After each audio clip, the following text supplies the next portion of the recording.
jacket. Are those new underwear? That's nice. No, they're old, but thanks for noticing.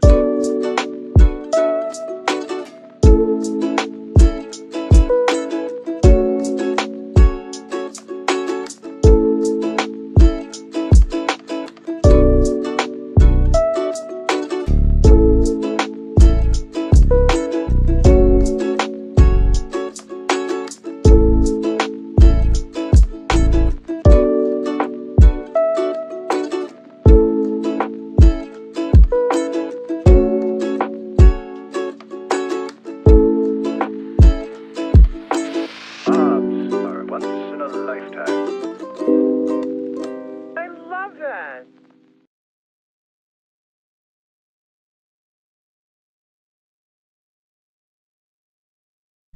This video and all content is made possible by our Patreon subscribers. For $3 a month, you can help keep the lights on here at From North to Wharf. Thank you for your ongoing support. And if you would like your own From North to Wharf merchandise, head to fromnorthtowharf.threadless.com.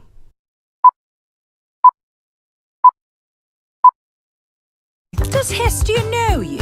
Oh yeah, clearly, we're on a wrong name basis. And now we're here, and there aren't any monkeys being friends with lions! Okay, no one said for sure there'd be monkeys, honey. I'm not gonna arrest the moose. He's a good boy! He's a good boy! Being your muse no longer amuses me. That's pretty good, you can use that. But that's it! I'm done with your show. From the Great North to Wonder Wharf. All right.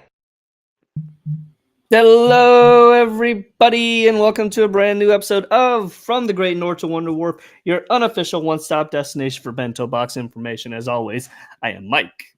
And I am JB. How's everyone doing on this fine Monday? Hello, Abby. Hello, AJ. Hello, Christine. And I'm not sure how to see it, but if you're watching on Facebook, we figured out how to attach our stream to Facebook. So hello to Facebook if you're there. Hello, world. In fact, it looked good on my end, but if anybody wants to... I just looked at it too. It looks good. Okay, cool. Then hello, Facebook, if you're watching. I don't know if I can tell or not. We learned how to technology. We figured it out. Restream, it updated itself. It's Restream 2.0 now, so there's a lot of bells and whistles that I had to learn on the fly real quick. Yeah, sorry. It is Monday. Wearing their NASA shirts. Oh, this is our out of this world North to Wharf hoodie. It's a little chilly in the house, so. Yeah, today's Monday. It is the day before Election Day. I'm already figuring out how to tell my work that I need to go vote, so I need to get off work an hour early. But here's the thing. I already voted, so I just want to get off work early.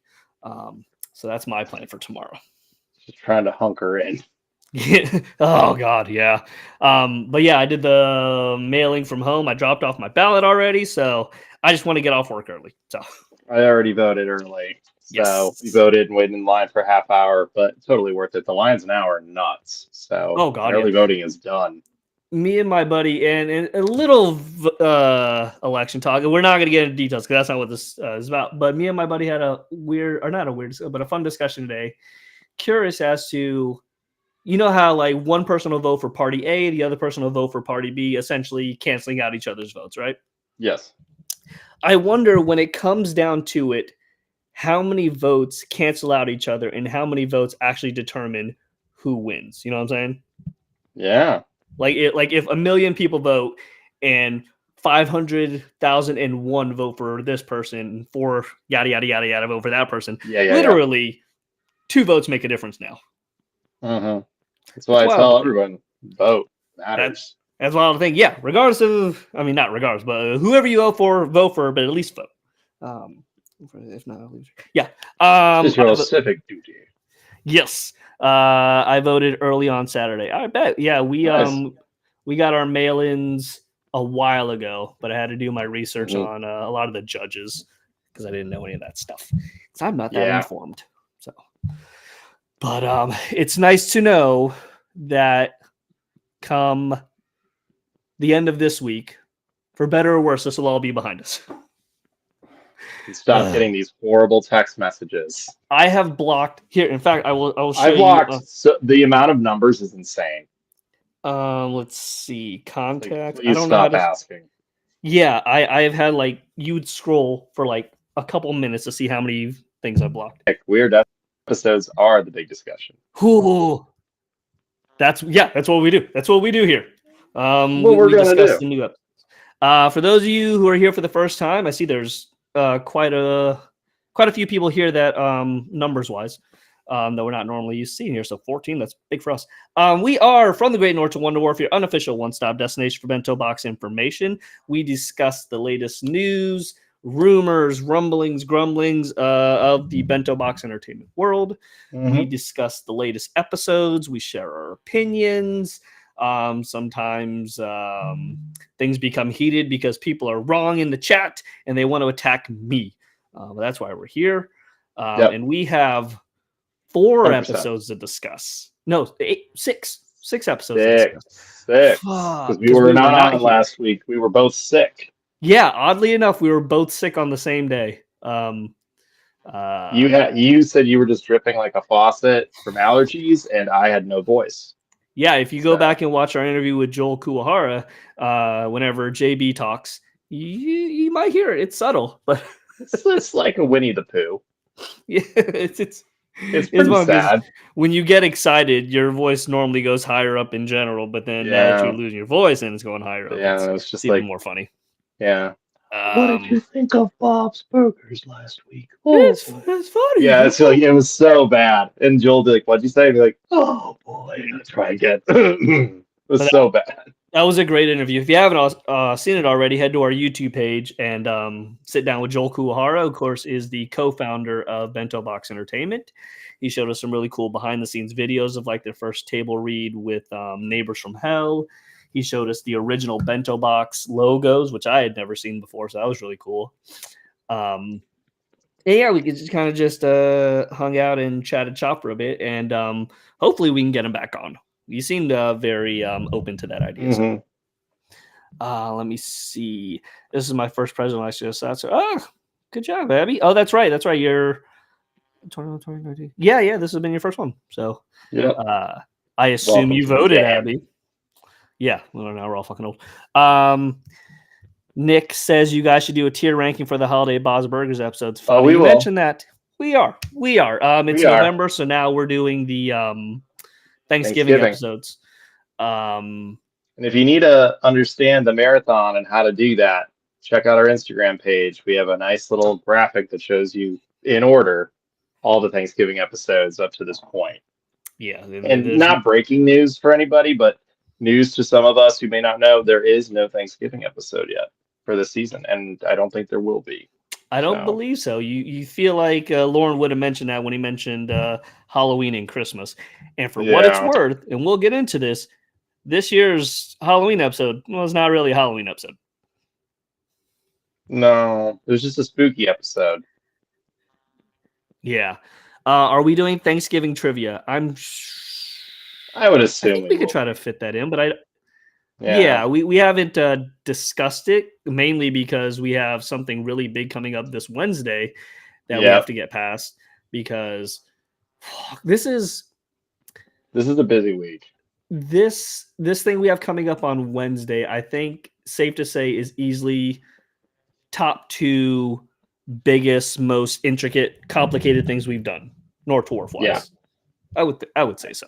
Yeah, I mean, besides us planning tickets to get to Comic-Con and do those kind of things, this is more of like, on our end, a lot of stuff. Like, planning the meetup can be a lot, but this is intricate. It took a lot of planning. We're still not there yet, and we're kind of near the finish line, and we're trying to get it all done. But it's... Yeah, because we're working with multiple schedules, with multiple important people. And then... For some reason we all booked it on election night and didn't realize it was election night. Yep. So then we moved it. But we'll go into more detail on what we're doing on Wednesday, and hopefully you guys will come check us out and hang out with us. Let's see. I'd love to celebrate Thanksgiving. I think I'm just saying, hey, we all are. You doing Thanksgiving trivia? Mm-hmm. Yes. Throwing hands with anyone who didn't vote. Bob's is the only good thing about Thanksgiving. The food's pretty good. Yeah, food's pretty good. Food's pretty good. The camaraderie with your friends and family is pretty sweet. Yeah, chosen friends and family, of course. Chosen, correct. But maybe not the original Thanksgiving. Maybe not the Pilgrims. Yes. Or Europeans, like Linda said. I extended it to them just for devil horns and the good crew, but yes, in most part, most Europeans don't care for it. Oh yeah, It's kind of like 4th of July. It's not exactly celebrated. Or Columbus Day. I mean, we don't celebrate that much either. And those who do are a little too. They're the same people that yell, "Oh, you can't say Merry Christmas anymore." You can. You just did. You can't. You can't. Nobody's gonna arrest you. Can. It's just we may not say it back.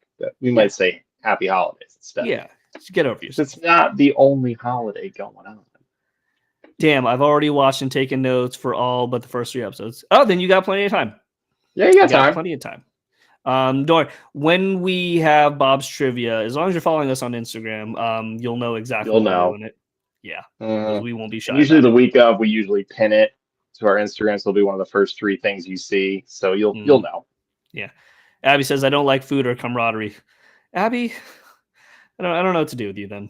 Well, wrestling and pizza, is that not camaraderie? Yeah. Wrestling and pizza, cool for you? Or whatever you enjoy eating? Yeah. Is there any news that we want to break or do we know of? Not really. Toddland has been fairly quiet. So no, there's not really any news. No. Just 6 episodes for us to cover. And God help me, do you have the episodes pulled up? I do. Okay, bet. Cool. Hey, Cello Phoenix. Hey. Yeah. Cello Phoenix, we featured them and their partner on our stories. Yeah, we did. Yeah. It was a lot of fun posting all those Halloween photos that people send us. Yeah, people kept hitting us up, and we didn't get any Crapopolis, but we did find a couple of Great North cosplayers or Halloween. We did. Costumes. I found some the next day too. I found a Judy, and what other one did I find? Someone did dress up as a Bigfoot, and it did look more like the Great North version. So I think they were trying to go for that. I gotta find me a moon outfit. Yeah, that'd be fun. Yeah, or I guess whenever we get the wrestling episode of the Great North, if I can create Wolf's wrestling costume, then maybe I'll do something like that. Sorry, I'm trying to balance 2 things. Yes, let's get into last week's episodes first. All right, let's do that. That's going to take the most memory from me here. Yep. All right, so should we start with Universal? UVG. Yeah, sure. The UVG, you know me. All right, Universal Basic guys. So last week's episode, we had, let me get this up here. Literally just had it pulled up, and then of course there we go, episodes. We had Fight or Flight. Yes. And the synopsis for this episode is, when Mark and Hank travel for their uncle's funeral, Hank gets in trouble with the TSA. Mark puts his piloting skills to the test after incapacitating the real pilots. Yeah. Okay, so full disclosure, I saw the episode, I saw it multiple times, but then today's episodes came out, and those took priority. But that took all the brain cells to hold on to, so... but from what I recall, this episode didn't really do anything for me either. I liked it better than the week before. I liked it better than the football episode. Same. But I mean, it was fine.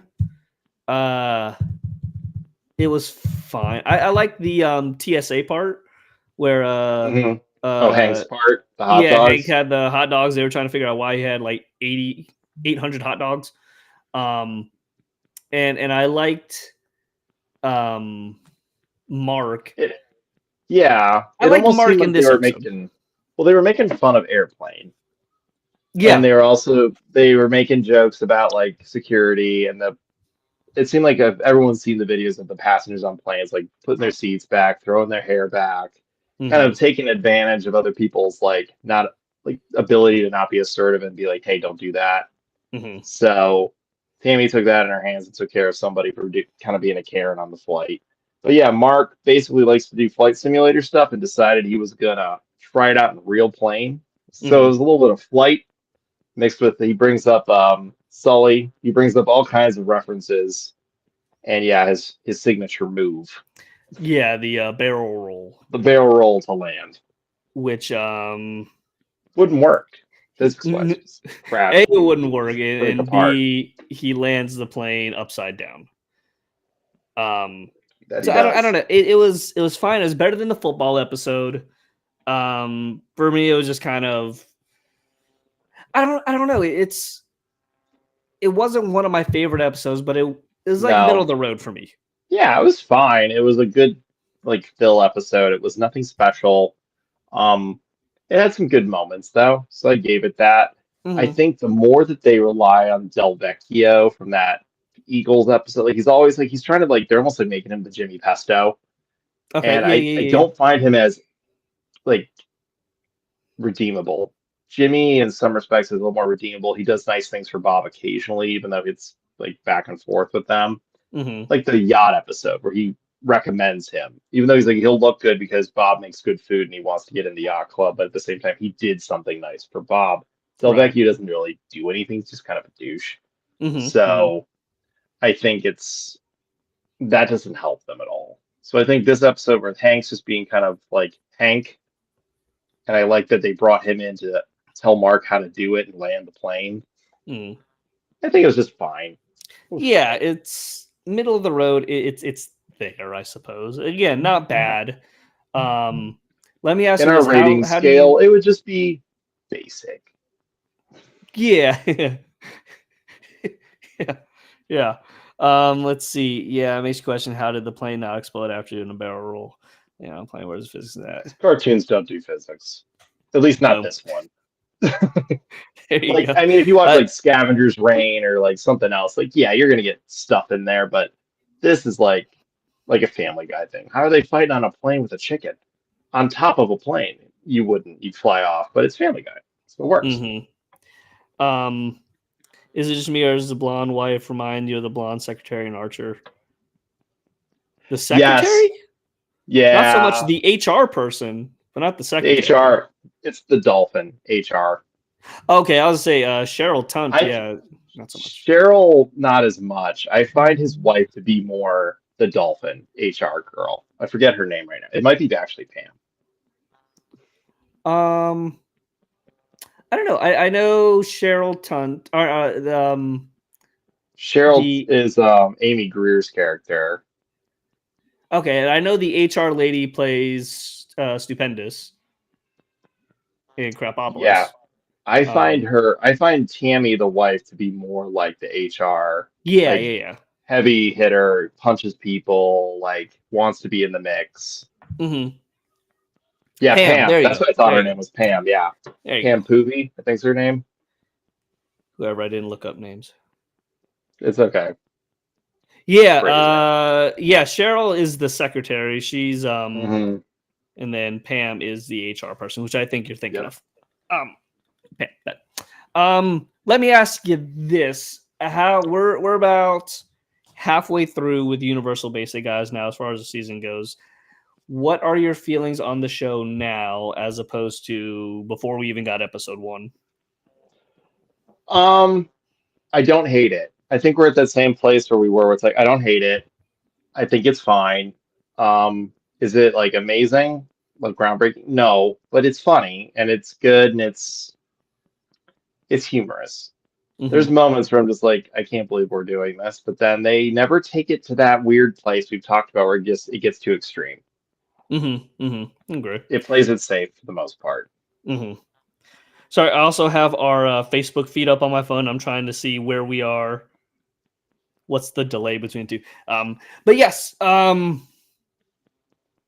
yeah, middle of the road, basic. I think would be the best way to put it. Yay! Great North is coming back. Yep, January. Yep, January. Unless you just heard something we didn't, Christine. I feel like maybe you just got some breaking news and maybe we don't know. But let us know. Yeah. Yeah, I don't really have much else to say on this one if you want to move on to Crapopolis. We can. Okay. Crapopolis. All right. Episode 4, Mr. Boogans. So rubbish accumulates in Crapopolis. Tyrannus discovers how to get the townsfolk into a cleaning mood. Stupendous and Hippocampus become death and destroyers of the worlds. I don't know if I'd go that far.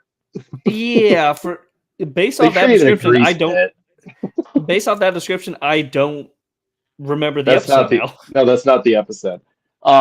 So yeah, they don't. They call themselves like death and bringers of destruction. Mm-hmm. They basically create a grease pit. Yes. Okay. And that's it. Like, it's almost like they're trying to steal that Oppenheimer thing. Like, what have I created? I am a destroyer of worlds. So it's like, you created a grease pit. Yeah. It's nothing special. Plus, it's a dirt grease pit. I feel like it's a dirt grease pit. It would just suck up that moisture. Yeah, you could just keep digging a little more and you hit some dry dirt. Physics. Yeah, so how about universal basics? Oh, fair enough. This episode, for me, forgettable. Clearly, because I forgot it. I didn't care for this one as much as this week's episode. Mr. Boogans was the last. I mean, they don't even really talk about who Mr. Boogans is until the midway through the episode. And it's just a weird god that Tyrannus makes up to try to scare the townspeople to put trash away, but they end up making fun of him. Mm-hmm. And they're like, no one cares about Mr. Boogans, including the narrator, who just goes on their own tangent and takes a phone call and breaks the fourth wall. I remember the grease pit. I don't remember any of this now. The trash thing is he just wants trash picked up because like rats and stuff are coming in and people are getting sick. So he's like, we got to clean up after ourselves. Right. And he creates the Mr. Boogans character, and Deliria tries to help him. Okay. And it just doesn't work out at all. They end up making fun of him. So, but yeah, I remember the grease pit, and I remember Matsukas is the other army's leader, and he falls into the pit, and an elephant like falls in there and kills him or whatever. But yeah, okay. Maybe I need to go back and watch the episode because this is all news to me. It was fine. Again, I think it just like Fight or Flight, it was pretty much in the middle for me.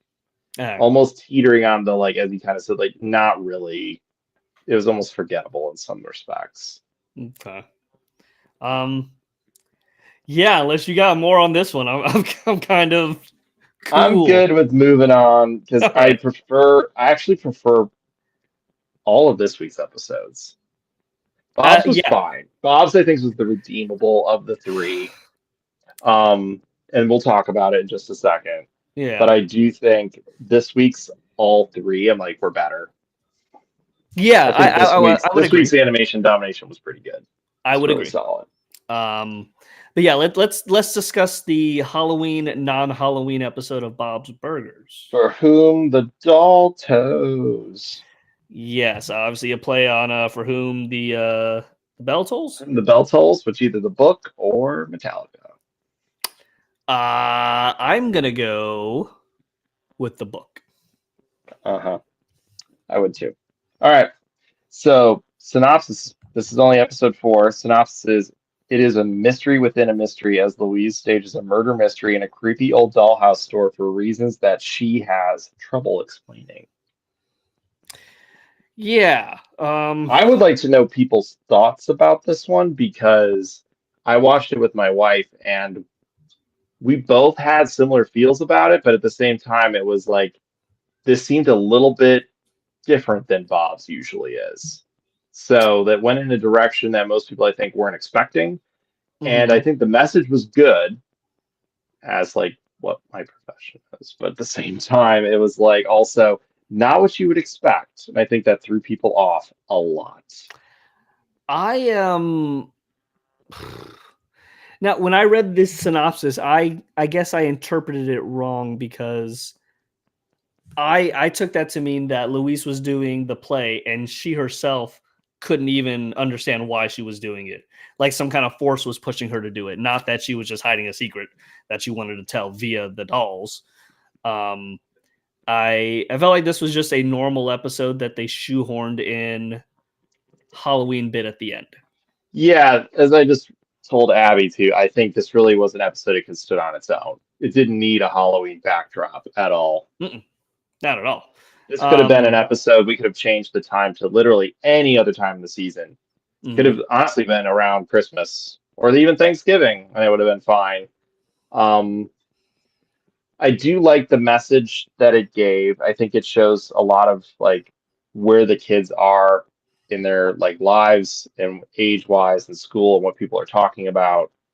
And Jean figuring out what that is and having to deal with what that is, and Louise trying to like spare that at the same time, but also understanding that like it's more than what they thought, and just having to like deal with that because this Miss Bisselbender is kind of a nice person, and people were making fun of her and calling her a specific name, and yeah, wasn't great. And also for me as a therapy person, it made sense that Louise would use dolls. It's like play therapy. Freddy Krueger is hilarious costume. It would have been if we saw more of them. Yeah, just a second of I it. was really looking forward to it. Yeah. But yeah, I think this was the Halloween episode just because it was a murder mystery, and that's kind of spooky wooky. I think it was spooky. Yeah, much like Escape from Witch Mountain or Witch Island. I actually thought that was spookier than this one, but 100%. But yeah, I don't think this is as much a Halloween episode as Die Hard is a Christmas episode, and Die Hard isn't a Christmas movie, Die Hard is Christmas, and Die Hard isn't a Christmas movie. So it is. It's fine. Just because you play something at the right time doesn't make it that. They just play it at Christmas every year. It's fine. Do you think Terrifier 3 is a Christmas movie? Does it take place during Christmas? It does. And he also dresses up as Santa. And he killed Abby. You'll get a kick out of this. He kills kids. So of course he does. It's wild. Usually for those of you who love horror movies like your boy, they don't really kids are kind of off limits. Yeah, usually. Not this. But I heard Terrifier breaks that mold and other molds as well. Oh my god! Not only do they break molds, they are breaking spines and faces. Screw you, Abby. Fuck. I feel like I'm losing my mind. Bruce Willis said it's not a Christmas movie, so yeah, but the director did. I don't care. Director's he's got his own issues. Yeah. Well, I don't know. Actually, I don't know that. But if I'm proclaiming that actors are dead with no backing, I feel like I can do anything. Yeah. I'm untouchable. We are very glad that Mayhem is still alive and doing what he loves. Being so Mayhem. Much so that we haven't learned his real name. No, he is always Mayhem. Thank you for your service. Thank you. But yeah, it was a fine episode. Did you catch whether or not that was actually Tina Fey voicing? Yeah. Okay. Yeah, I don't think he came back these days. Bruce Willis can speak. He can't remember stuff. Yes. Can't remember stuff. But I think he remembers how to talk. So I think he's fine there. Yeah, fine episode. It really showed that Luis is all bark, no bite. Yeah. When you come down to it. Which I guess is another sign of growth and knowing yourself. But yeah, again, it also there's some growth in Jean a little bit. As much as it was a Louise focused episode, she was trying to dump something down to Jean, and Jean, who's older, was just like, "Can we skip this and you just tell me what it is?" Because he was just like, I don't want to do this anymore. I just want you to tell me what the problem is or what happened. And she's like, oh, we're so close, G. And he's just like, I'm willing to put up with this. Let's keep going. But like, he just wanted to know. And then when she explained, he's like, yeah, I know. And he's just like, and she's a nice person. And I just stuck up for her. And then when they didn't invite me to this party, that was the consequence for that. Yeah. Alex also. Not a good friend. At that age, there's no real loyalty amongst no, but just children. The way that Alex was kind of throwing Gene under the bus just to go to this gathering. What Alex said he wouldn't go either if Gene didn't want him to. Yes. But then Gene said, "No, you go." And he's like, "Oh, thank God." Okay. So he was willing to. He wasn't expecting Gene. Yeah, he was willing to do it. Louise doesn't seem the type to play with dolls either. She has her Kuchikopi She has her figures Kuchikopi and friends. Yeah. And then when you wrap in the murder of it all, I got to open some of these bad boys. You got one. I got 6. Zen Master Flash hooked me up. Jesus Christ! Y'all got trying to get a set. Money. He's trying to get a set, so I'm trying to help him get that. So okay. Ooh, maybe we'll do a live unboxing. I will do some live unboxing and postings. We'll see what happens. She got the doll from the end of Laser. Yeah, so she has her dolls, and I think since they're male dolls, take that for what it's worth, and it's a murder of dolls. I think that was more her speed. So, plus remember, Meat Man, the whole movie was stop motion. She used dolls. Yeah, so she's not opposed to dolls. No, she's a lot more girly than she lets on. And I do agree with Yahoo. I was kind of hoping we might get like an episode where like they think the dolls come to life and it's a dollhouse that they bring in from the alley, but this had a good message, so I'm not gonna like bash it. It was good. I necessarily, again, I agree. I think it wasn't a Halloween-y episode. I think it could have been any time in the year, even summer break. It would have been fine. Yeah, I would have preferred if instead of watching the dolls as they were, if we just cut to like Louise's mind where the dolls are real people and we see that acted out as she voiced the story. I would have liked that. But all in all, solid episode, not a Halloween episode though. I wouldn't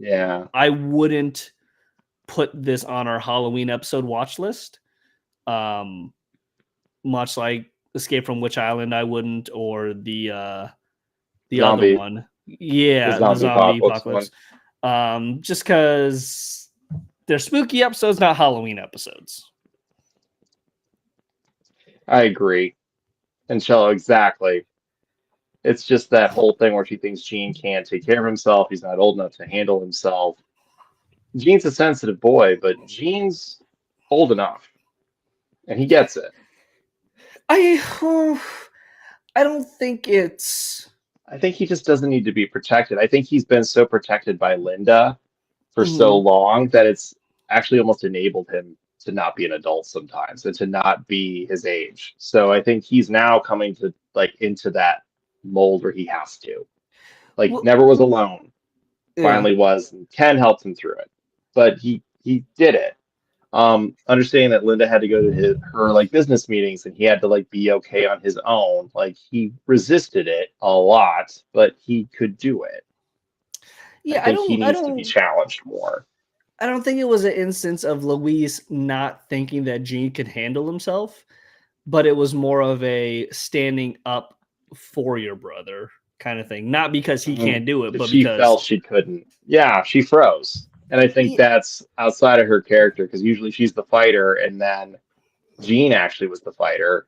Kind of like that moment where we get Gene wants to be like Bob, a man of action, when he pulls Tina away from the boot that's going to hit her. And Gene's now that person. He stuck up for Miss Bisselbender when Louise couldn't do it. Yeah. But like, even if Louise could, even if she had the wherewithal to stand up for her brother, I still don't think it's in the sense that she thinks Gene needs that. It'd be like if me and you were out in town and somebody started talking shit to me or something. Like, I can handle myself, but you're also not going to let somebody just talk shit either. Yep. Yeah. No one talks to Mike like that and gets away with it. Yeah, and Mike's going to kick your ass. So it's like that. I think he's a veteran. Luis knows Gene can, because once Gene found out why he wasn't invited to things, he's like, oh, that makes sense. Yeah. So if Gene would have found out in the moment, he'd be like, oh, okay, fine. Because Gene seems to let things roll right off his back. So, and Gene was like, I think people get put into these situations without even realizing sometimes they are put into these situations where they start to be like, do I actually want to hang out with people that are going to do that to people that I Mhm. like and people that I think are nice people? And it's like, no. So I think even though he wasn't invited, he's like, it's just FOMO, I'm missing out. But at the same time, he's like, I'm not upset about it. Yeah, he's like, I got better things to do than Mm-hmm. hang out with folks who are just going to be mad. Although Gene could ease up a little. Just you can joke around. It's not that serious. He's a serious boy. Yeah. Also, wait for Louise to show her parents that she wanted a doll. I think she didn't want a dollhouse until she did this, and then she realized, oh, this is actually Yes. pretty cool. She liked it. I think she went in with selfless reasons, walked out with selfish reasons. Yep. Just me making doll wigs. Oh, that's cool. Very nice. Nice. At least it's not Drum Forgiven situation where, yeah, Drum Forgiven. She was a POS. She was a bit much, and Yeah. Gene was really trying to handle it in a pretty mature manner. Yeah, that's again, Luis. As best Gene could. Yeah. All in all, solid episode. Best episode of animation nomination for that week for sure. Maybe he doesn't need protecting, but they see how he feels very deeply. So great joy, but it also hurts hard. But Luis has realized she's not always going to be there to help him. So like, yeah, I think, yeah, I think the problem was Gene didn't know why, and that was the issue. If he knew why to begin with, I think he would have been fine with it. To find out you're not invited because you're too nice, I think he'd be fine with that. I think I blame Luis not for not speaking up to the kids who were talking down on him, but not telling Gene right away. Yeah, waiting because he's like, it was weeks. Yeah, because she could have saved all of this time just by telling waiting. That made Gene upset. Yeah, and then as the play went on, he got even more upset because he's like, "Why are you dragging this out?" Yeah, if you know the answer to this thing that's eating me alive, why wouldn't you just tell me? And then the minute he learned, he was like, "Oh, that's it. Yeah, cool. Then now let's go home and eat something or whatever." Besides, the boys are a-holes. I get Gene not wanting to disrespect. Yeah. Tis the theater. Tis truly the most serious. Oh, hand flourish. Yes. Sorry, I read the directions instead of doing it. A good day. We do. But yeah, we do. Yes. Best episode of animation nomination for that particular week.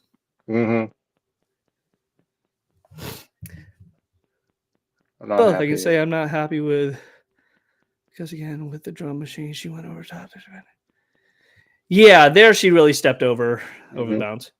But yes, I think if I may say, her intentions are pure. Yeah, but she does overstep herself by not allowing Gene to do what he needs to do.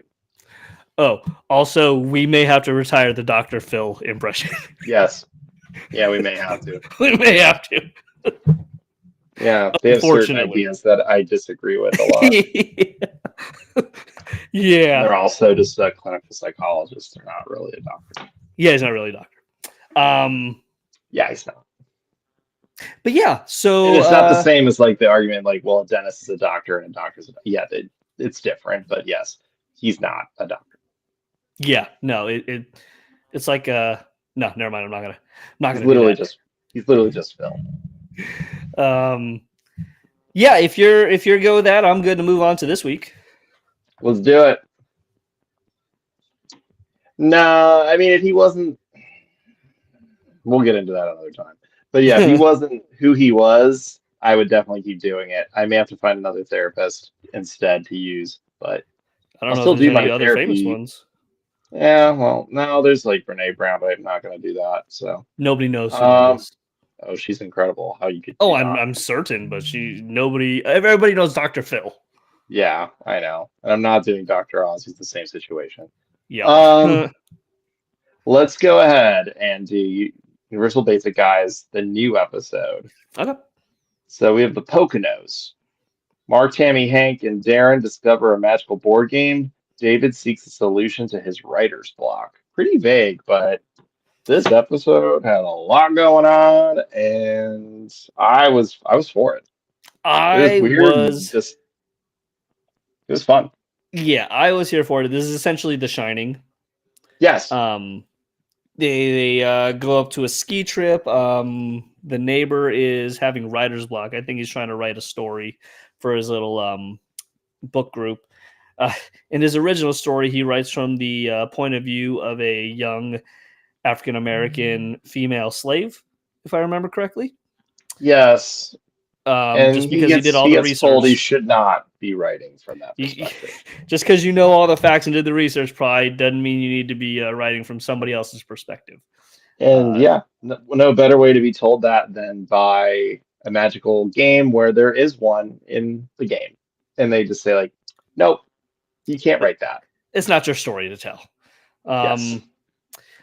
All in all, I really enjoyed this episode. Probably one of my favorite Universal it's up Basic there, Guide one of my episodes. favorites. Yeah. And I think it's because it didn't take itself too seriously. Yeah. It had fun. It was kind of crazy. It felt a little like Rick and Morty sometimes. And it didn't go too into it. It just played it very surface, kept it light, and had fun with it. Yeah, we got a tinge of the supernatural with the ghosts and then the exploding of the one guy. But it still felt grounded. That makes sense. Mm-hmm. It wasn't too out there that it needed an explanation. It was enough to be like, oh, it's just a magic board game. It's in the basement. Our uncle told us not to go down there for that reason. And the kid wasn't shoehorned in. He played his part. Yes. He did what he needed, and it was well played. No, the plot of Misery was a writer who got into a car accident. The lady who saved him was a huge fan, and he took a hostage. The Shining, Jack Nicholson, who's a writer, he's a caretaker for the Overlook Hotel for the winter.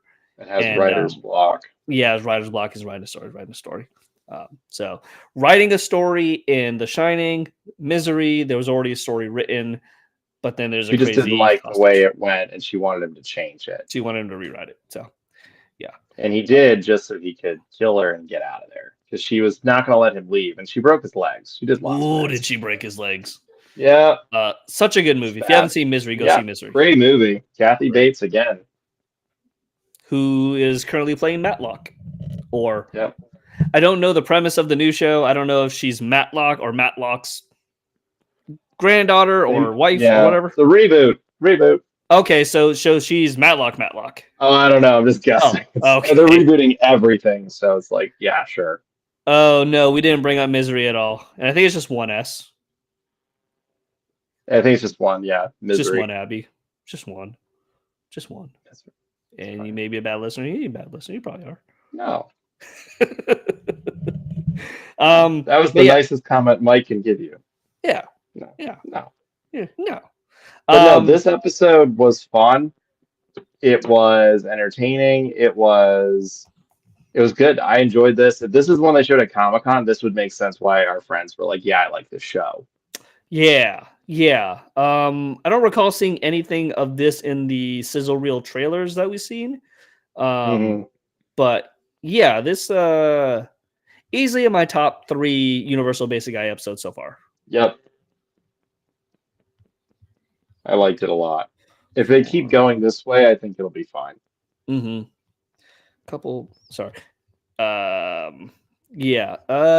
always been a bad speller. Fair enough. I've always been a good speller, and I'm always good with directions too. I never get lost. Neither. So, like if I go to some place once, I'll never get lost. Oh, look at you! How wonderful! I'm pretty good with it. I'm pretty great. I'm not to toot my own horn, but badoop. People call me Mr. MapQuest. People call me Never Get Lost Mike. I don't know. It's not my nickname to give, but that's what people call me. It's sad though that I literally thought when you said like I never get lost, I never need directions. I'm like thinking in a Marvel universe. That 3-year-old Mike got hit by a car and literally always knows where he's going. It just uploaded all the world's power. Yep. Do do do do do do. He knows how to get places. The most useless superpower. He knows how to get everywhere. He doesn't want to go The anywhere. Avengers will take him. They'll take anybody. It's fine. Are you lost? Mike can help you, but he doesn't want to leave his house. So no, I'll do it from my computer. Just call me Circuit Breaker. And don't call me. I will text you directions, but I'm not going to talk to you. Mm-hmm. And you're great at being humble too. I am very good at being humble. Oh, very much so. Yeah. I am pretty the most humble person ever. The most humble. Like I don't say that. Other people say that about me, but very humble. All right, yeah. If you got anything else, we can move on to the next episode. Let's move on to Crapopolis. This is Crap Apocalypse. It took me about 10 times to go. Minute, is it just? What am I not seeing here? What am I not seeing? Yep, it took me a minute. The synopsis is super small for this too. It's Tyrannus is stuck in a time loop, seeking a way to save the city.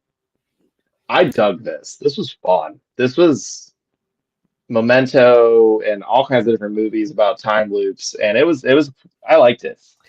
This was hands down my favorite episode this season of Crapopolis. This might be in my top 5 favorite episodes of all time of Crapopolis. It's in my top 3 for sure. This was amazing.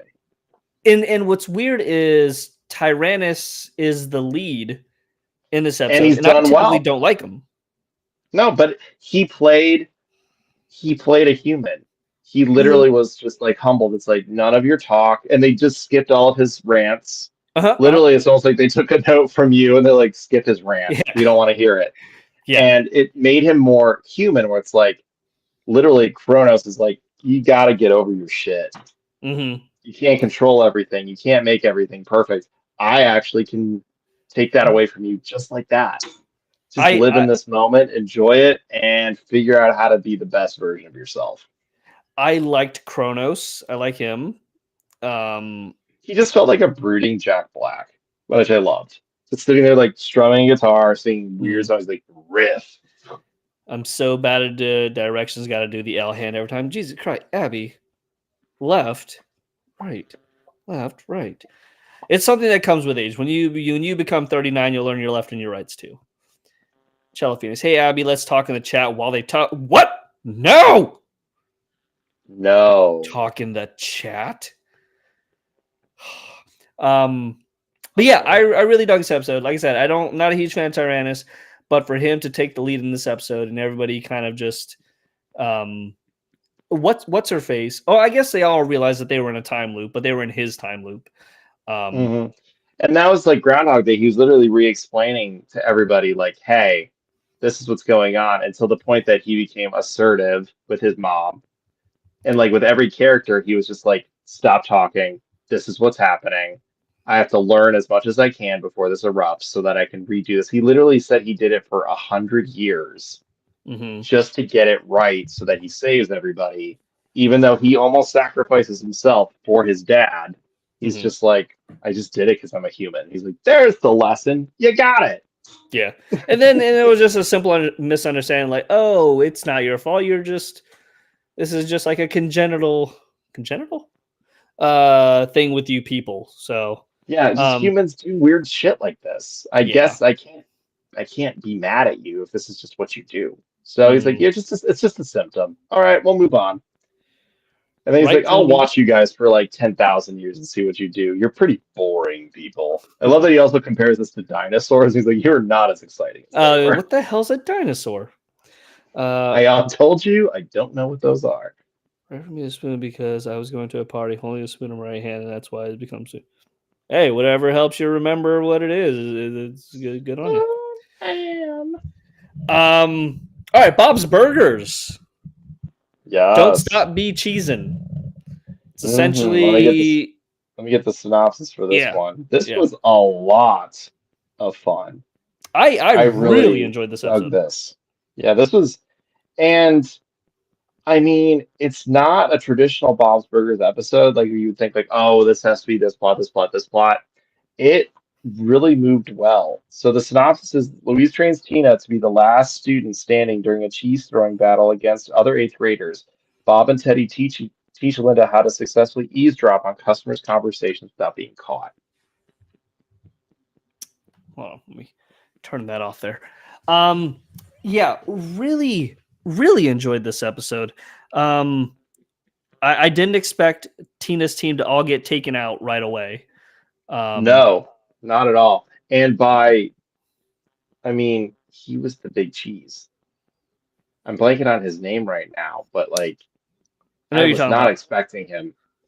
He was the guy from the dance episode. I will say I'm It's not surprised. It's not Benj. Benj is the puppet. I'm trying to remember the guy's name now. Yeah. Oh. I'm surprised we didn't just get our standard cast of characters that we got like newer. I mean, Susmita obviously is she's been around. No, but they brought in Melissa. They brought in a lot of other outside characters that were in other episodes, and we've seen them, but they brought them in, and they used them well.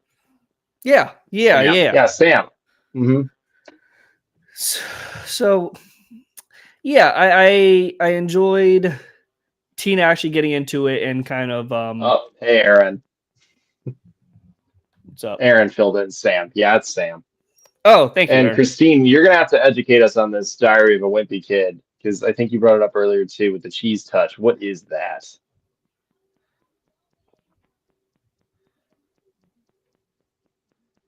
I also enjoyed that it was Sam and that he was actually really good at it. It was interesting though that for everyone being super athletic, it was the non-athletic people that were good at this. Sam, Susmita, Henry, they're all very good at just throwing cheese. Yeah, it's not the most athletic of ventures, I'll say. No. As long as you can do this. Plus, for what it's worth, it's really hard to do because cheese isn't firm, so it ain't like it just shoots through the air like a frisbee. And then you have to unwrap everything. I did love that they showed that with Tammy and Tina being like, "Oh yeah, wait, because even if you unwrap it, it's horrible when it's stacked; it sticks. So you'd have to keep it. If separate. It were me, I'd have balled it up and then chucked it like a baseball. I would have paper sliced it. So there's papers between it. You can grab it real quick and just move on to the next. Oh yeah. They would be pre-unwrapped for certain. And I don't know if I'd use American cheese. I know it sticks, but like cheddar's firmer, you could throw that better. Oof. I would venture to say maybe Swiss because it has the holes for like being the holes for aerodynamics. Yeah. Excuse me. Thank God the final few things. As this episode is just physics with people who know nothing about it. Aerodynamics. The air goes over the cheese. I do wonder where this came from. I've never heard anything like this in real life. Sort of cheese throwing. I've heard of like 8th graders. Like we did stuff like this, but it wasn't like cheese by any means. We were doing the paper wasps and rubber band guns, and we had 2 teams. And it was like if you got hit, you were out for the day. We also did a zombie. Do you remember like zombie Nerf at all? No. So this was going on when I was in college, and you would play zombies, where like you had Nerf guns and like you had like health packs and like medics and stuff. You had different parts and classes, and it was like each dorm had to fight for this. Okay. And dorms were safe places, and so were your like the halls for lectures. Anything outside was free game. So at night, people would sit in bushes and stuff and wait for their friends to come back and just be like, nope. But yeah, I had that explains it because when you were in college, I assume was the same time I was in the Marine Corps. So I was using real guns. Yes, you were. Concept senior tag. Yeah, senior tag. It was like this too. We did a lot of these things in high school and like 8th grade and 6th grade when you move from one building to the next. Looks like Christine says if somebody has the cheese touch, they will be social outcasts until they pass it on to someone else by touching them. So it's tag. So yeah, but we did this with the zombies because if someone like touched you, you immediately were now a zombie and part of that team. So yeah, the cheese touch would be similar to that too. Okay, yeah, I have no idea what the hell a senior touch is. We were doing the rubber frogs and shooting them at each other in the dormitory. It was dark. It was literally like war Hunger Games. It seems like I missed out on so much between the ages of like 18. No, Mike went off to real war while the rest of us just played war. I was shooting real guns. which is like what is this? What are you guys doing? It's like, oh, this is just fun. Yeah, it's like we have Nerf guns. Like, I have an M16. What are you guys doing? I just had a sawed-off Nerf shotgun and a Nerf bow and arrow. I was inhaling tear gas. Same thing, same difference. Fine. We all cried for different reasons. Yeah, we all had snot running out of our nose. Didn't we, guys? Didn't we? Yeah, we all did that, right? We were all cool. But really Bonesy Heist was so good for Great North. If you haven't watched it, the Bonesy Heist episode, last year's final, was amazing. Oh, yes. So yeah, good call out, Yahoo. It's a lot like that tradition. But Senior Touch is a different show altogether. Guess Who? Huh? Is Guess Who the show? I don't know the movie. With Clue. No. Our middle school playground was dominated by Scratch. Dodgeball with a koosh ball? What the hell is that? Like a koosh ball? Yeah, what is that? Yeah. I know what a koosh ball is. Same. Fuck, are we so old that we don't know what's going on? Abby, tell us what this all is. Hell, when yes. came out, we were reenacting it. There was tell us so we understand who was getting L's and getting W's, Abby. Yeah. What was lit and what was not lit? Tell us. Yeah, tell us what's warm or fire. And Hunger Games is just a ripoff of Battle Royale. There, I said it. Oh, Koosh Ball. Okay, fair enough. Yeah. I'm familiar with that. No Herbert the pervert from Family Guy. I could do that, but I won't.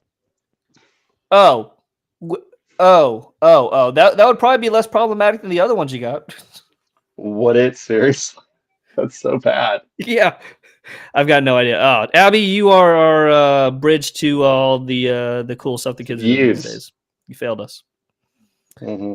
Somebody left a comment on our Instagram page, and maybe the chat can explain this to me. They said it was some kind of hot take, and they said, I may get ratioed for this. What the hell does that mean?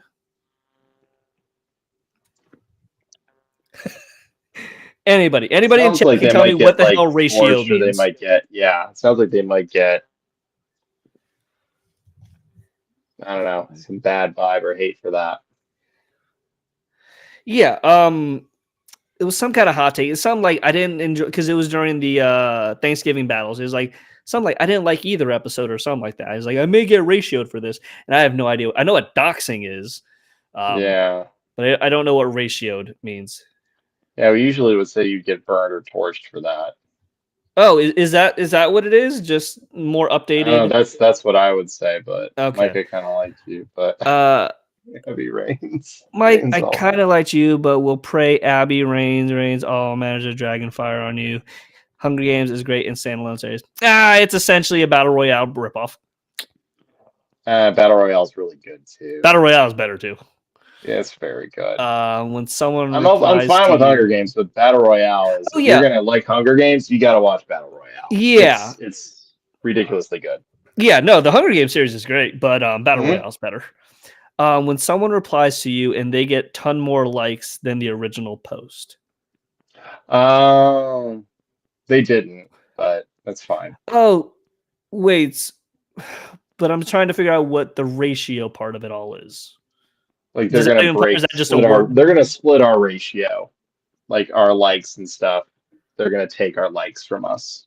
God, I hate slime so much. And I just that they didn't, but it's fine that they thought they were going to. Yeah, okay. So essentially, they're saying I may get roasted for this, but here's my opinion. This hot take is definitely going to take more attention than what you did. Okay. Thank you, Abby. But yeah, enjoyed the episode. It is a knockoff of Lord of the Flies. You are correct. But Lord of the Flies isn't a game, though. Yeah. Lord of the Flies is just a bunch of kids on an island. It is a great book. And then just no adult supervision takes over. If Hunger Games is a knockoff of Battle Royale, then Battle Royale is a knockoff to Lord of the Flies. It's a little different. I love Lord of the Flies. Yeah. Yeah, I would say it's different because in Lord of the Flies, if I remember correctly, they weren't set up in a game to kill each other. They were all friends, and then they became not friends because they all Yellow Jackets. Yellow Jackets is a ripoff of Lord of the Flies. That I'd say. And if you like Lord of the Flies, there's an old emo band, Gatsby's American Dream, which has a whole album about Lord of the Flies, and it's great. Ooh, nice. It's the whole story album. It's really good. Oh, I love those. Great song. I love those. Yeah, they Bob's do a Kids couple. should do They it. did. They should, Aaron. They should, Aaron. If do we need only to we write knew it? 'Cause somebody. we would write it. If only we knew somebody who could drop a bug or a bug in the ear of anybody over there. Still dusting. Aaron. Yes. Now Divergent was definitely a knockoff. 100%. I'll take your word on that. It's like a Harry Potter Hunger Games mix. Maze Runner came out too. That was kind of like that as well. I'll have to take your word on that. Never seen it. A little bit too. Yeah, Hunger Games. But I dug this episode a lot. Also, everyone, did anyone notice the animation jump from that one commercial break where we're all gonna meet at Mr. Gravy Paw's factory to once they did that commercial break and they pan and they show Mr. Gravy Paws and we get inside. The shadow work alone was incredible in that place, and the shots were so good, and the movement was real fluid. And also nice callback to the dog food factory from the movie. Yep. And Aaron, while we have you here, did any of the animators have to throw cheese to get the physics of that all? Yep. Inquiring minds would like to know. You're better off not also, seeing it, Mike. Fair enough. Did anybody also, Aaron, from the studio possibly? Oh, I forgot you're not in studio. I'm curious if Brian was wearing it around, but we'll have to ask some people who are in LA. What's that? Keep forgetting Aaron's East Coast. Aaron's an East Coast boy. Yeah, he's one of us. One of us. One of us. But yeah, haha, no. Okay, fair enough. You lost your opportunity. Ask Wiley about it if you get a chance. He's got I did a one-off Mr. Gravy Paws shirt. Oh, yeah. And it says, Aaron, what is it, like gravy stuff tester, I think it's on the front. Aaron says Lord of the Flies episode is a sleepover at the twins' house. Okay. But we did do a lot of cheese timing editing. Explain it has to land perfectly, or like how long it would take to get from each person, like how many frames. That's kind of cool. Because if you watch the Joel interview, he literally does a whole one where he goes through the step of how long it takes to do something. Oh my god, yeah, we saw that breakdown, and that was, I think that he showed us that off air. But he showed us that. I think he said next time he'll have more of those for you guys to see. But it was a breakdown of just bell cheese with Louise lifting the fence and being like, purple, dingleberry, and then dropping the fence. It was like, Louise will look left at this point, look right at this point. Her foot will pivot here. Her foot will pivot there. The amount of steps for the animators was just crazy, and it was all for timing to make sure it was right. Yeah, it was all like 3 seconds of nuts. Yeah. It's only 9:04. You're early. Your class usually gets out at 9:05. We made the throws faster and snappier. It did. It seemed a little more like the sticky hands. Yeah, it felt like that, or it felt like Gambit throwing like playing cards. It was real quick and snappy. I feel like it doesn't. That's not how cheese would. Like if you were to throw cheese, I don't feel like that's how it worked. But you know what? What if they left the cheese out though? Huh? If you leave American cheese out, you get crunchy after a while. That air gets to it. Well, they did it wouldn't practice stick with that well. Zeke did bring moldy old cheese, so that's what they were practicing with. Yeah, and that was very like card-like. Yeah, maybe I'll get a couple things of cheese, and I'll do a IRL test, and maybe that'll be a video. Also, big win for Tina. Like for someone who didn't want to do this and didn't have a team until last minute. She won. And she gets bragging rights for that. And she got Tammy, which is a big win for her. Yeah. Aaron, will the kids ever stop being neurodivergent coded and actually get diagnosed so much the fan base is ADHD, autistic, or other neurospicy? It'd be cool to have actual representation. Exactly, American Cheeselands.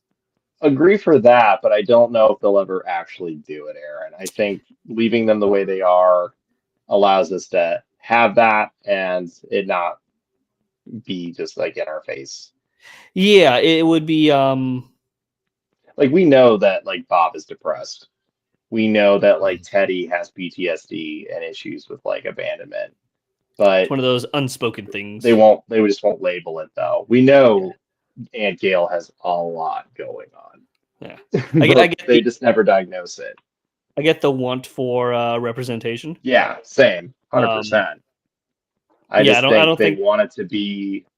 You want to keep characters.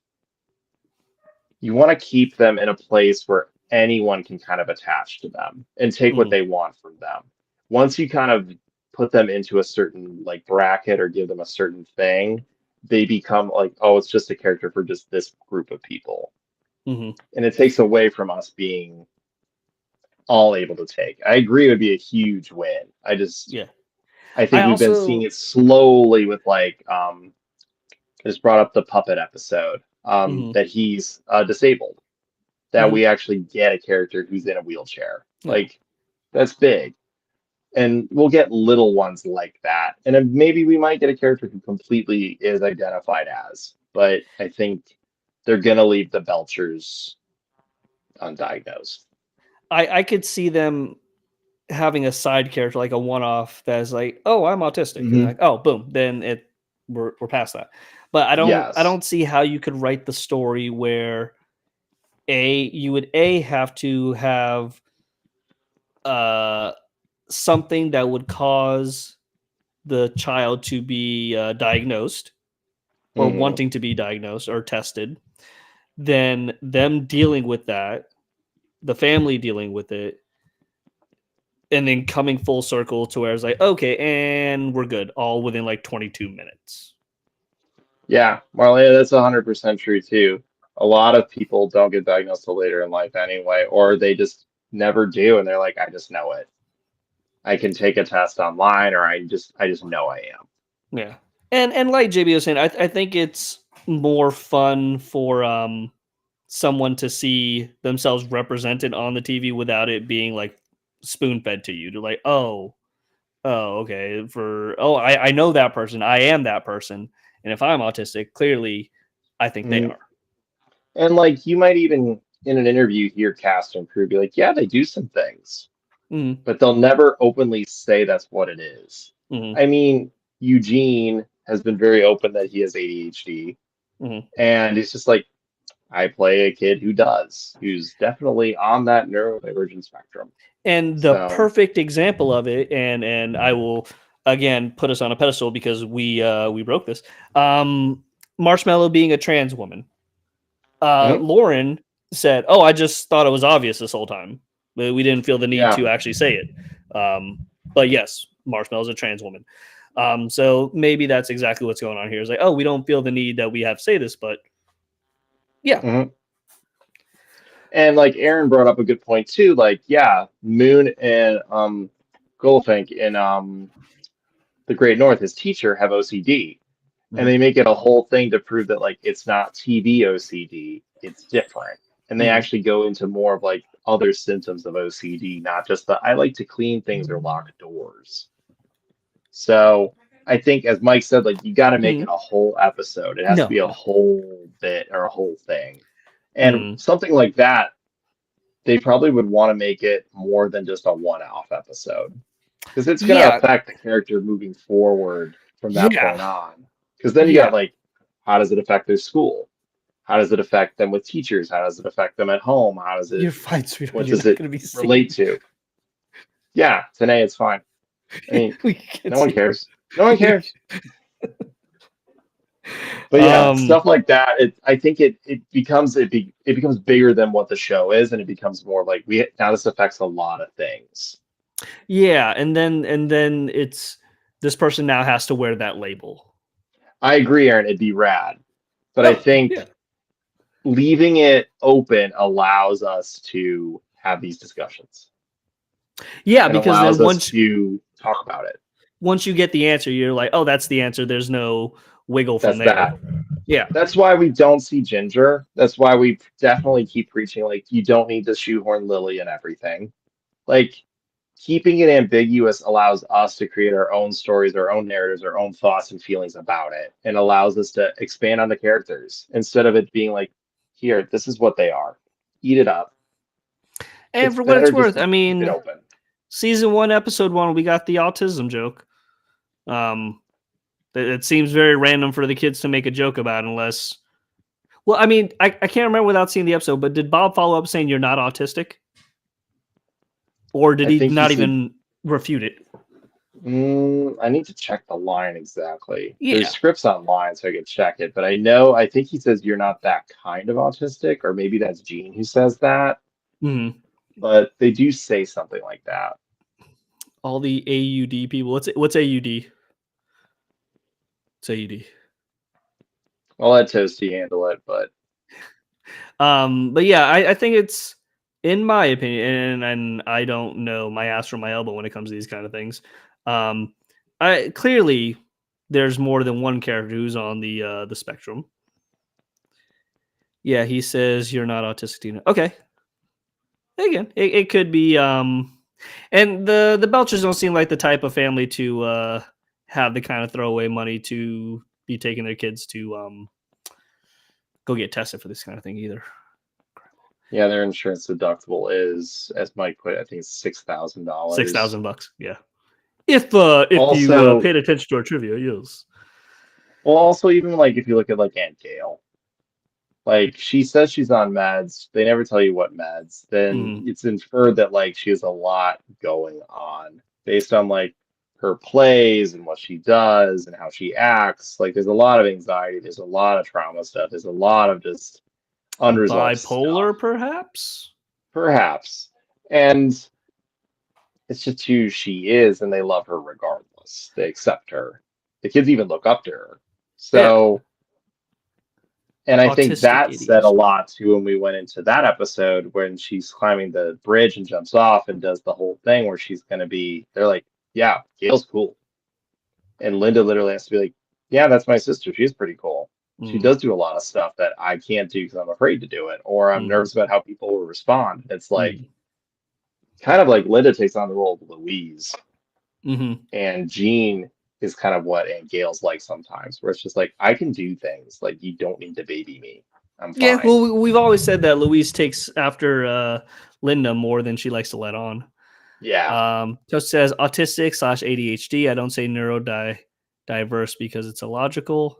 It's a very Spock answer of you. I was about to say, no way they can afford diagnosis for one kid, let alone their whole family. Yeah. Yeah. I think if Bob and Linda saw that there was something legit wrong, then they would take in. Care of it. Yeah. But also, the school could check it. They're actually legally supposed to check it. But look at Philip Franz. There's no He's funding. Not doing this. Well, Phillips can't do testing. He's not actually a psychologist, and you wouldn't want Philip Franz doing that. That's a power grab on his part. Yeah, it is a bit illogical. Yes. Solid episode all around. We can rate ourselves back in there. It was fun. Yeah. Also, the end credits was fun too. I saw Bernard posted that, and we did too. It's a lot of fun. I figured out how to do that now, so yeah. You did? Nice. Yeah. But yeah, solid. You don't have next week's episode pulled up, do you, by chance? I do. Okay. I know we should have did this for all the episodes, but I mean, I don't know. Give me just a second. So next week's episode for Bob's Burgers is episode 6, Open Mic Night. The synopsis is the kids want to host an open mic night at the restaurant, but the hidden costs keep mounting, and Bob worries that the night will ruin them. It's a return of Marshmallow. Return of Marshmallow, yeah. Big time. Jari's back. We saw Jari Jones recording a couple months back, so I assume that's what this is for. And I assume we're going to get some Marshmallow singing us some tunes. I hope so. I really do. Yeah. Crapopolis' next episode is National Lampoon's The Odyssey. So we're taking a jab at that. Family takes a vacation to Storgos for Schlub's mother's birthday. So they're probably going to one of the other islands in the Greek area. And Universal Basic, guys, what is their thing next week? Aaron says, yeah, Marshmallow. Aaron, I assume... For that. Have you seen the episode by now? I would assume you have. Have you animated Marshmallow? Yeah. Let us onto your hard drive. Let's see what you got. And Universal Basic Guys is episode 9, Mr. Cupcake Man. The synopsis is Mark writes a hit song that becomes the next Baby Shark and enlists his family and neighbors to join his management team.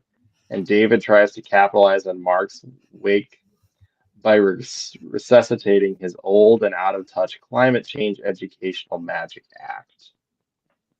It's a big synopsis. Bigger than the other ones combined. Sounds fun. I'm here for it. I directed the end credits on the next one. Ooh. Do tell, Aaron. Okay.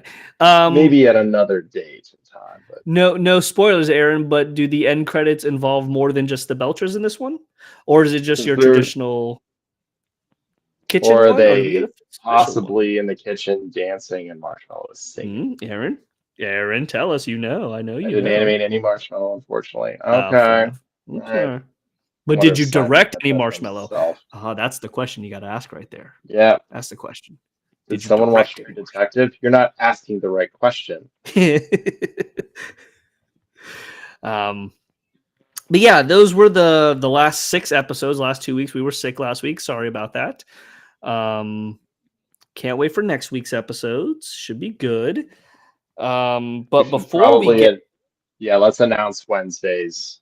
Yeah, before we get to next week, Monday, we got to talk about what we're doing this week, Wednesday, in 2 days. A couple weeks ago, we had shown a teaser. Can't spoil the end credits. Fair enough. All right. You can keep your job. That's fair. You keep your job for now, Aaron. Keep it now. You're doing good. We'll wear you down, boy. We'll wear you down. A couple weeks ago, we had shown a teaser for our hosting of event for the 10-year anniversary for Over the Garden Wall. Man, I don't know why I keep saying Great Wall. Really? I got Great North on the mind. Wall. I need Great North here.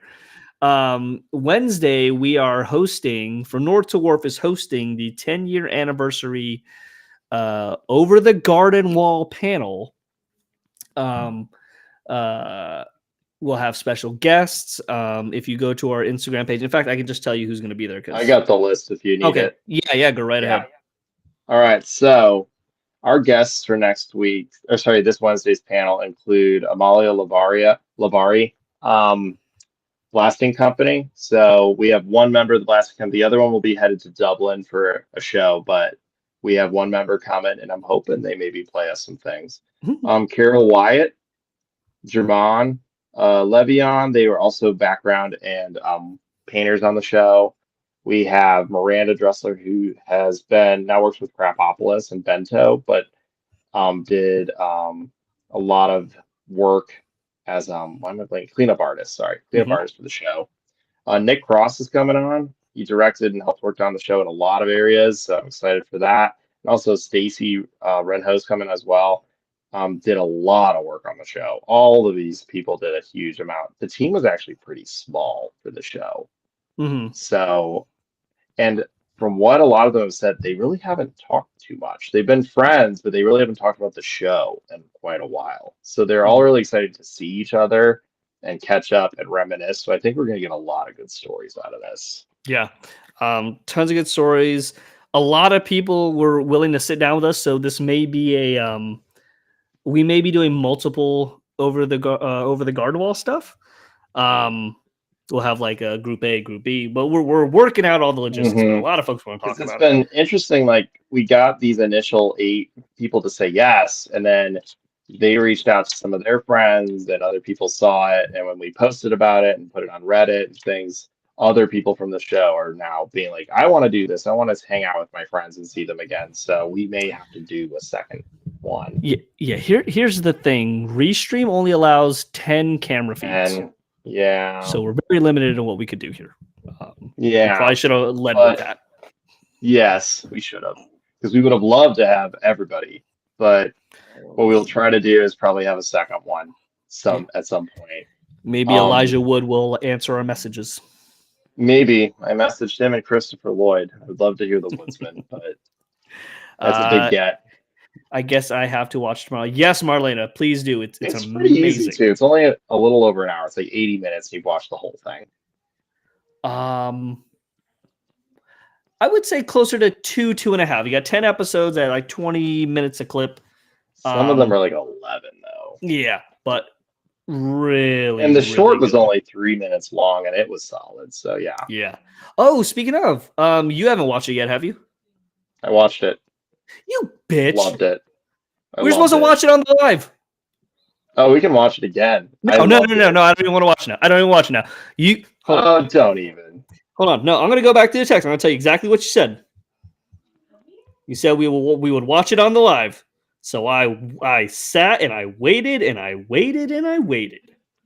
Only for you. Just only play it. Only no. Nope. So yes, join us Wednesday. Start time will be 7 p.m. Eastern. I think we're gonna go for about 2 hours. Got a lot of folks, a lot of stories to be told, a lot of fun things to discuss. We got folks from every aspect of the show, so there'll be a lot to discuss. It's probably just gonna end up being friends catching up with us, just kind of hanging out in the background, really. Yeah, we're just probably gonna be hanging out and mostly just directing conversation, which we're fine doing that. We're here for it. I've always loved the show. I know I got Mike to watch it, and he was like, I don't know why I literally sat on this for so long. And I hope all of you like it. It won a lot of awards. It's really good. And really well done. It's 10 years old, but it's not dated. No, it looks just as good as today's stuff. Yeah, the story is amazing. The twists towards the end are really good. Yeah, they're really good. Like I said, there's only 10 episodes, 11 to 20 minutes each. You watch it in an afternoon.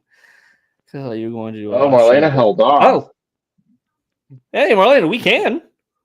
Yeah, just show it. We can. Unfortunately, we would need Abby to do that because Hulu for me does not want to stream, unless it's on YouTube. All of it. Yep. Okay, then we can do that. It's on Cartoon Network's YouTube, I believe. I watched it because the one guy I would love to interview who helped make the short, directed the short, posted it. So I was like, I'll watch it. You dead to me. I'm really hoping he wants to come on. He'd be so. I mean, he works at the studio that makes Wallace and Gromit too, which is like childhood dream. Sorry, I'm not seeing the episodes. Oh, on Over the Garden Wall. The episodes are on Hulu. I thought you meant the short. The short. Oh no, YouTube. Yeah, the short's on YouTube. Yeah, unfortunately, Hulu for me isn't allowing me to stream on Restream here. So we'd need. Yeah, we'd have to coordinate with Abby. Yeah, unless it's on my bootleg site. But yeah, we can do a live stream. Maybe we'll figure that out. But yeah, Wednesday, 7 p.m. YouTube Live, Facebook Live. That's when we'll be doing the Over the Garden Wall 10-year anniversary panel hosted by JB and myself with all those folks you heard before. If you're in the chat and you have questions, feel free to put them in there. We may be able to get to them. We may not. Time permitting. We'll try to, though. But yeah, it's going to be real fun. If you want other panels like this, we'd love to do them from time to time, especially when the shows go on breaks and things like that. So we could do, like, of course, our usual interviews, trivias and stuff, but we would like to do panels for other things. So, like, even like Final Space, Adventure Time, Steven Universe, other shows that you really like, or small series, like even Scavenger's Reign from HBO. Whatever you're into, let us know. And if we're down to watch it, we will definitely try to put a panel together. Especially if we really like it, we definitely would want to talk to them about it. Mm-hmm. Because we're definitely trying to branch out what North to Wharf covers as far as interviews go. The show itself, this will never change. This will be Bento 24/7. Bento, yep. But interview-wise, we're branching out. We're bringing more different fandoms in. And we're trying to do, like, I jokingly called it like 6 degrees from the Bento world. And like, because we initially talked like what show could we do a panel for next? I was like, oh, Gravity Falls would be fun because Kristen Shaw's also part of Gravity Falls. So trying to connect it to some bento show or other people who've worked on bento who go to other studios and do stuff. So And that this would one's be pretty fun. easy. This So, is Miranda Dressler. yeah, Crap Miranda Pablo's, works at bento. yeah. And Brooke worked at Cartoon Network and knows a lot of them. And she also works at bento.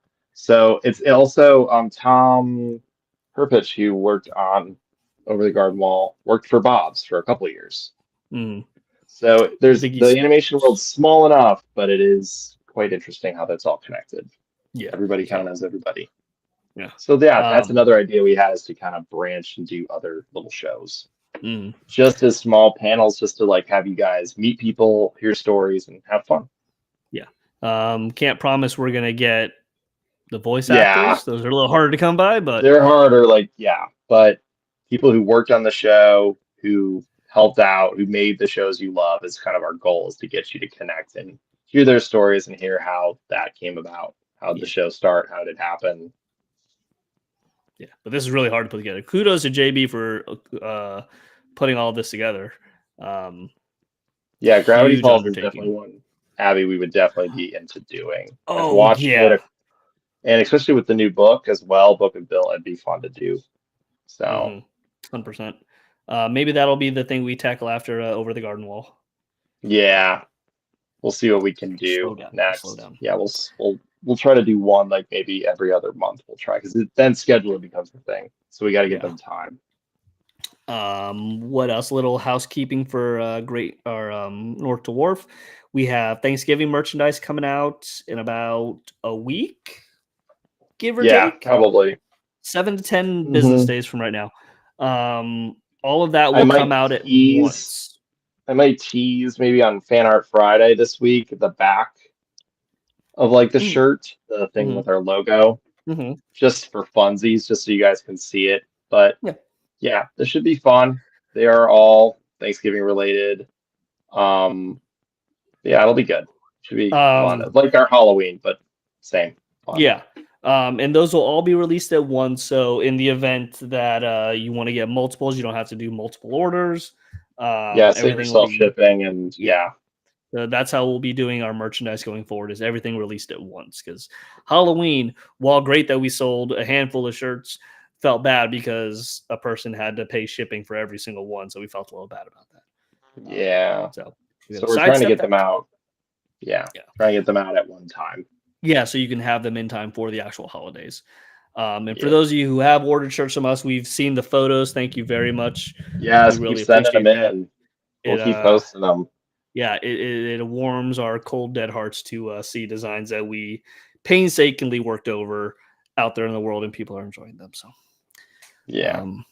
cool. JB, anything else we should cover or discuss before we get out?